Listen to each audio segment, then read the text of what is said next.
Formula 1 world champion Max Verstappen spent his weekend off having to prove he was competent enough to race on one of the toughest circuits in the world. Verstappen had to take E-lessons, drive behind a specialised instructor, and race in a Porsche GT4 car that was detuned by around 125 brake horsepower versus his rivals. This was all part of one of the most remarkable weekends of 2025 as Verstappen tackled a race on the Nordschleife in the real world for the very first time. Verstappen's sim racing exploits are well documented. He'll often race GT cars virtually outside of and during real-world Formula 1 events, including races on the Nordschleife.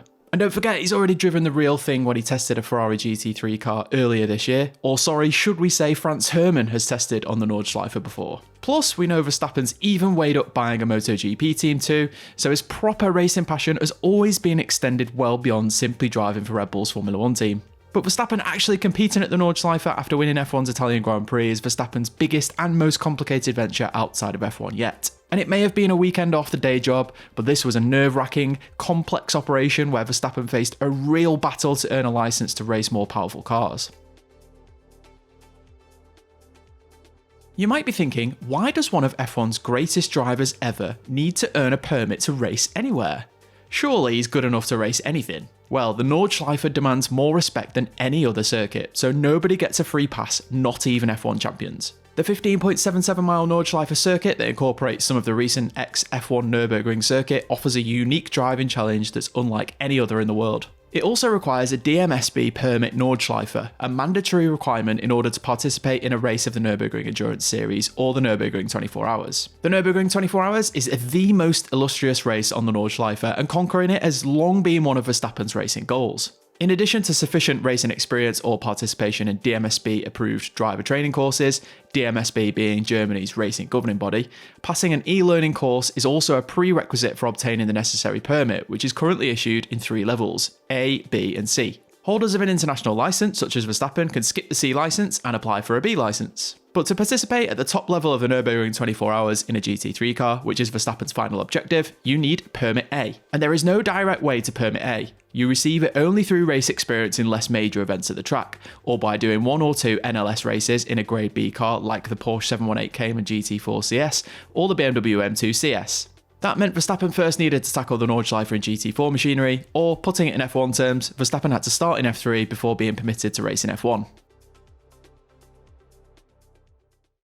Verstappen entered the ADAC ACS Cup, the 7th round of the NLS season, an endurance GT championship that takes place exclusively on the Nordschleife. While he wanted to do a good job for his Lion Speed GP team, for Verstappen, it was all about doing everything necessary to obtain the Permit A license that would allow him to compete in the biggest Nordschleife events. His work started on Friday from 10 AM, as Verstappen undertook theory lessons and an e-learning session all about racing on the Nordschleife.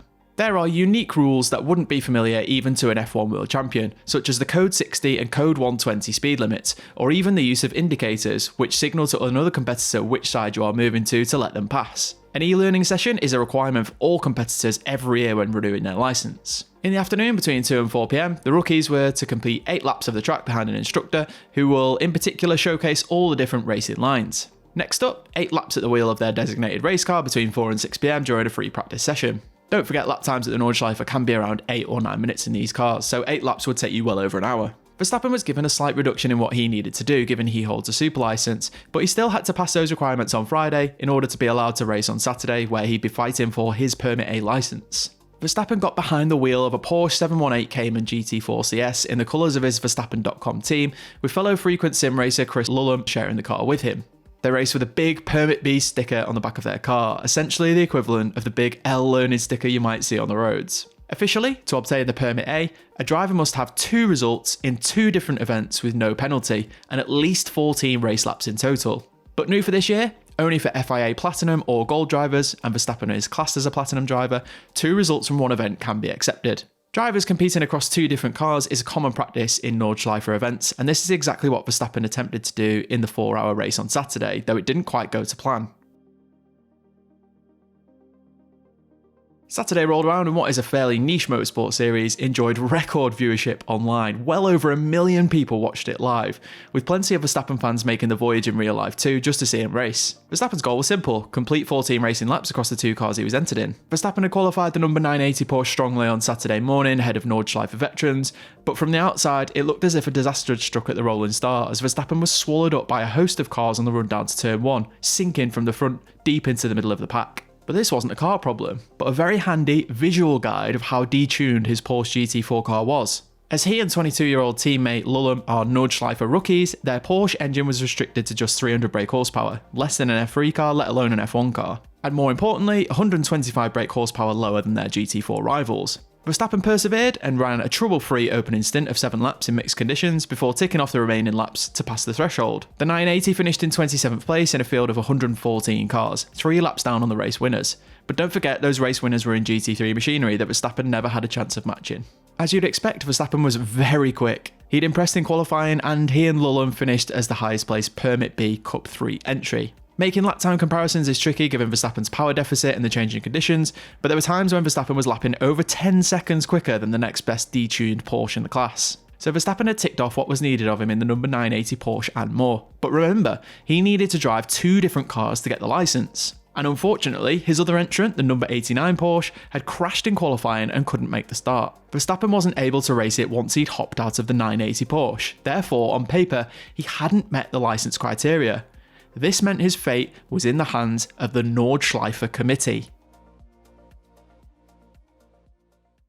Verstappen faced a nervous wait post-race as the committee had to decide whether to grant Verstappen the Permit A licence that would allow him to compete in his dream Nordschleife events. Would the committee recognise how Verstappen had completely thrown himself into the challenge of the weekend with zero complaint of the complicated process? After all, the likes of Mercedes boss Norbert Haug and F1 race winner Ralf Schumacher have publicly criticised this process, while Verstappen quietly went about jumping through the necessary hoops. If the committee rejected Verstappen's bid, he'd need to return to the circuit on Sunday and complete more laps. Nothing was guaranteed, but a few hours after the race, the committee ruled in Verstappen's favour and granted both him and Lullum the Grade A permit, which means he can now race in the prestigious Nürburgring 24 Hours and similar events in a top-class GT3 car. Thankfully, common sense prevailed, given Verstappen proved himself plenty capable of performing at the Nordschleife while respecting its unique rules. Verstappen said he was happy it all went smooth, and said he really enjoyed himself in a wet-dry race on such a legendary circuit. Verstappen says competing in a GT3 car at the Nordschleife would be amazing. So when might it happen? Well, there's a chance we could even see Verstappen racing there